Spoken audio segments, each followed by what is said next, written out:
Stereotyping, bias, and discrimination can interfere with how we relate to coworkers. It can have serious negative effects. Take this for example.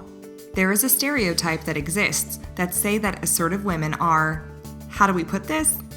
Think of this example of how this stereotype could play out if bias continues unchecked.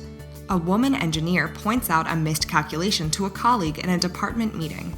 The response of the department is so negative that she now just smiles and brings cupcakes. Do you think she feels good in her workplace? Why don't we take a look at stereotyping, bias, and discrimination a bit closer because they interplay with each other. Stereotyping, what it looks like.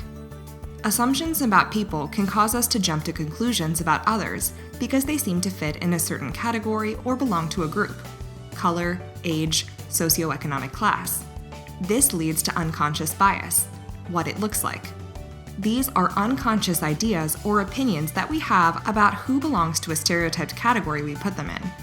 There are many different forms of bias, such as sexism, ageism, authority bias, beauty bias.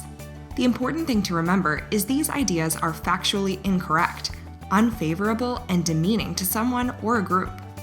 Discrimination, what it looks like. It is a combination of stereotyping and bias and can cause us to treat people in unfair and prejudicial ways. This is discrimination towards others. And we need to know that discrimination has adverse effects on the workplace. Remember all of the good benefits we talked about when we have a culture of inclusivity in the workplace? Discrimination has the opposite effect. It lowers morale. It stifles teamwork and innovation. It reduces productivity. And it creates a hostile work environment.